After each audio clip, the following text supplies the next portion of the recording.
కరీంనగర్ జిల్లాలో బ్యాంకర్లు వృద్ధులకు, వికలాంగులకు, బీడీ కార్మికులకు, వితంతువులకు ఇవ్వాల్సినటువంటి ఆసరా పెన్షన్లు ప్రభుత్వం ఇచ్చినప్పటికీ డిస్బర్స్మెంట్ చేయకుండా ఇతర లోన్ ఖాతాలకు తదితరాలకు మళ్లిస్తూ ఉన్నారు. వీళ్ళు లోన్లు ఇచ్చేటప్పుడు బ్యాంకర్లు ఎలాంటి నిబంధనలు పాటించడం లేదు.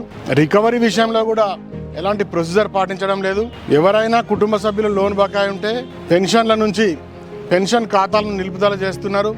అనేక సార్లు పెన్షన్ ఖాతాల నుంచి వారితో వేలుముద్ర వేయించుకొని లోన్ ఖాతాలకు డబ్బులు డైవర్ట్ చేస్తూ ఉన్నారు.